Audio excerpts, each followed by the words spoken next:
Digital marketing. Hari ini gue mau bahas tentang perbandingan antara digital marketing sama traditional marketing. Digital marketing. Digital marketing itu semua activity marketing yang kita lakukan di dunia digital dengan koneksi internet. Sementara di traditional marketing itu adalah marketing activity yang kita lakukan dengan metode yang cukup klasik, bisa gue bilang tradisional. Kalau misalnya kita nonton TV itu di situ ada iklan. Kalau misalnya di jalanan tuh kita sering lihat baliho, poster, sama banner. Terus kalau misalnya di dunia cetak kita ada koran sama ada majalah juga. Nah itu tuh traditional marketing. Gue bahas kenapa sih sebenarnya digital marketing tuh bisa gue bilang lebih unggul dibandingkan si traditional marketing tadi. Ada beberapa highlights yang bisa gue point out di sini. Nomor satu, kita bisa mulai dari measurability point-nya. Yang dimaksud dengan measurability point ini adalah semua aktivitas marketing yang kita lakukan di dunia digital, di digital marketing itu, kita semuanya bisa track, bisa ukur dengan lebih baik kalau kita dibandingkan dengan si traditional marketing tadi. Misalnya nih, di Facebook, Instagram, dan Google itu tuh kita semua punya satu dashboard atau tracker yang memungkinkan orang tuh bisa ngelihat result dari marketing activity yang mereka lakukan. Misalnya di Google mereka punya Google Analytics, itu free, kita bisa lihat apa aja di sana, bisa ngelihat user, berapa orang yang mengunjungi website kita, berapa orang yang ngelihat iklan kita, berapa orang yang akhirnya beli produk kita, tuh kita bisa ngelihat itu di Google Analytics.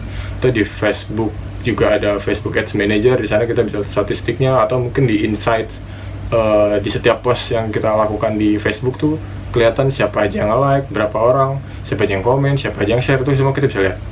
Sementara kalau misalnya di traditional marketing nih, misalnya kita masang satu baliho di jalanan, itu tuh emang bisa diukur, kayak si vendor penyedia layanan buat masang baliho itu bisa ngasih kita kira-kira berapa orang yang lewat di jalan itu, tapi udah cuma itu aja, kita nggak bisa make sure, dan itu pun masih kira-kira, masih kasar lah, masih beneran cuma sekedar perkiraan aja, dan itu cuma berapa orang yang lewat doang, tapi nggak bisa ngasih kita angka berapa orang yang lihat si iklannya itu, sampai akhirnya berapa orang yang akhirnya beli produk kita karena ngelihat iklan itu nggak bisa diukur lewat si traditional marketing tadi.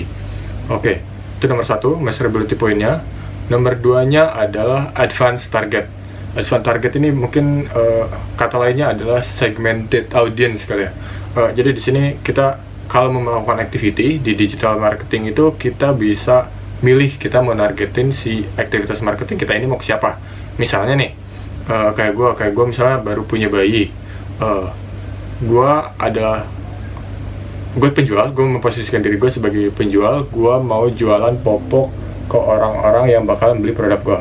Satu hal yang harus gue tahu adalah nggak semua orang mau beli produk gue. Popok misalnya, nggak semua orang mau beli popok. Orang yang beli popok tuh pasti adalah mereka orang tua baru yang baru punya anak, orang yang sudah berpenghasilan karena mereka sudah dewasa dan harus menafkahi anak-anaknya untuk bisa beli popok.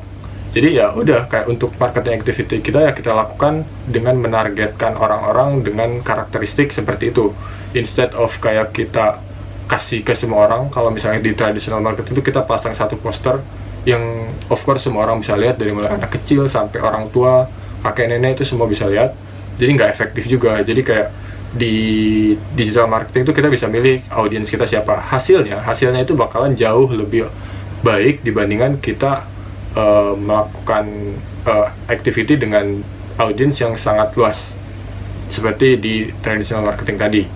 Nah, selain segmented audience, kita juga bisa punya nih namanya satu keunggulan, yaitu personalize. Di digital marketing itu kita bisa personalize, karena semuanya di bidang di digital, semuanya tuh bisa diukur. Kita tuh bisa tahu kebanyakan customer kita tuh cewek atau cowok, umurnya berapa, itu kita bisa tahu. Jadi ketika kita mau mencoba untuk menawarkan produk kita, instead of bilang misalnya hey guys, mungkin kita bisa go dengan hey sister, atau misalnya sebutan milenial lain, atau mungkin ketika kita menawarkan satu produk, bahasa yang kita ungkapkan juga mewakili dari consumer kita, karena di situ kita bisa tahu kayak memposisikan diri kita tuh bahwa seseorang yang bisa memecahkan masalah dari audiens yang kita target tadi, sehingga mereka mau beli produk kita, apapun yang kita tawarin mereka mau, karena di sisi lain kayak oh dia tahu banget nih apa yang gue mau, jadi ya pas banget nih, kayak supply demand-nya terpenuhi.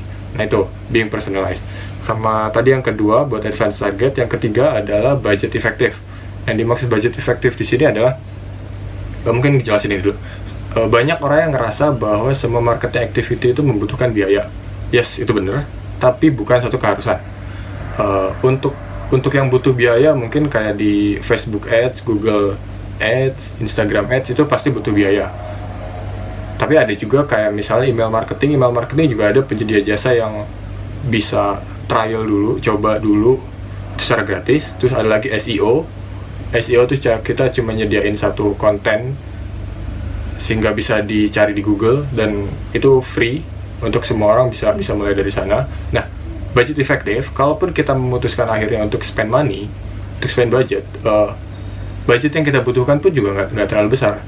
Kayak misalnya di Instagram Ads saja, Facebook Ads, Instagram Ads itu kita bisa mulai marketing activity kita di digital itu dengan budget sekitar 10.000 sampai 15.000 lah. Itu kita bisa mulai di sana. Dan dengan duit segitu, kalau misalnya kita memilih audiens yang tepat, copy yang tepat,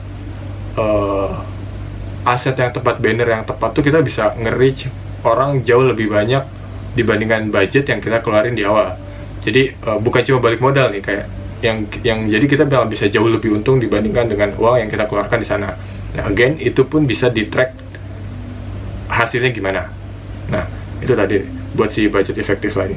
Dibandingkan kalau misalnya kita ngeliat si traditional marketing, biasanya tuh kalau misalnya kita masang baliho lagi, contohnya kita butuh duit ratusan juta untuk bisa masang satu baliho di satu jalan selama kurun waktu tertentu.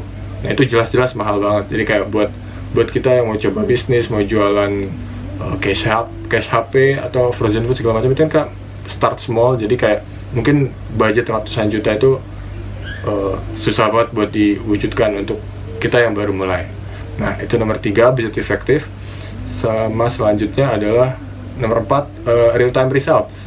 Oke, jadi kita nih udah punya tools buat nge-track aktivitas kita gimana. Terus kita juga udah bisa cari audiens utama kita tuh seperti apa. Yang ketiga, kita udah ngeluarin budget buat activity kita. Nah, tanpa kita bisa ngelihat resultnya, real time result, kita tuh bakalan mengalami kesulitan ketika kita mau mencoba untuk melihat performance kita yang sudah berjalan. Misalnya nih, kayak gue melakukan campaign di Instagram atau di Facebook hari ini, dan gue mau mencoba melihat hasilnya besok.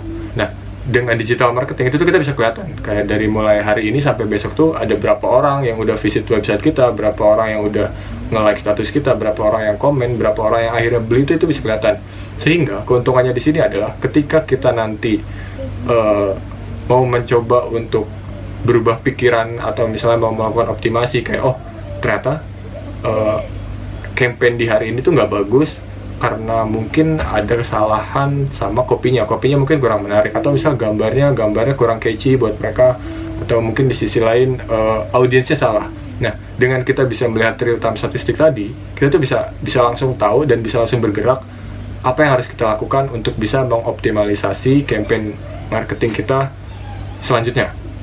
Dibandingkan dengan traditional marketing, untuk misalnya baliho lagi contohnya, itu untuk kita bisa mendapatkan statistiknya itu biasanya kita nunggu hitungan hari atau misalnya minggu atau bahkan bisa bulan untuk bisa tahu kira-kira berapa orang yang ngelewat di jalan itu. Itu pun kayak cuma sebatas itu doang, reportnya nggak banyak. Di koran pun juga cuma sebatas pembelian eksemplar tertentu, kita nggak bisa benar-benar tahu orang yang baca, orang yang ngelihat iklan kita, itu kita nggak bisa tahu. Nah, tadi real time results itu penting juga, kenapa jadi satu standout point di digital marketing. Sama yang terakhir itu ada long term marketing. Balik lagi ke masalah budget efektif, nggak semua hal yang di digital marketing itu harus memerlukan duit. Kayak misalnya SEO tadi, Search Engine Optimization, itu kita bisa melakukan secara gratis. Dan jika kita melakukannya dengan baik, bisa melakukannya dengan efektif itu, let's say kita melakukan satu aktivitas itu bulan ini, kita bisa mendapatkan hasilnya bulan-bulan ke depan atau misalnya tahun-tahun ke depan tanpa kita harus melakukan hal yang sama secara berulang-ulang. Kalau misalnya konten kita bagus nih, misalnya Google tuh bekerja seperti ini. Ketika kita punya masalah, kita mencari pemecahan masalah itu di Google dan kita menemukan solusinya, solusi itu bakalan tetap ada di Google dan semua orang bakalan bisa akses itu jika memang dirasa solusi yang kita berikan itu baik dan layak untuk dinikmati oleh semua orang. Jadi, misalnya kita berhasil di bidang SEO, kita berhasil memberikan satu buah artikel yang isinya tuh tips-tips dari masalah yang banyak dialami oleh orang-orang, kita bisa terus menikmati hasil dari campaign activity kita itu di waktu-waktu yang akan datang. Jadi beneran bisa jadi endless marketing tanpa harus kita ngeluarin duit, ataupun kalau kita harus ngeluarin duit itu cuma kejadian di awal, di bulan-bulan berikutnya kita cuma menuai hasilnya aja. Beda kalau misalnya dengan traditional marketing lagi, kita kalau mau melakukan marketing activity di koran kita harus keluar duit.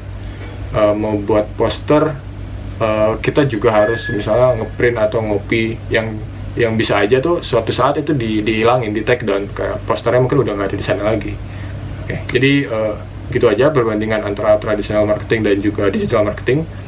Keunggulan dari digital marketing juga apa aja udah disebutin, jadi cocok banget buat kalian yang mau mulai bisnis di bidang digital yang membutuhkan marketing activity. Kalian tadi udah dapat beberapa highlights yang mungkin bisa kalian pertimbangkan lagi.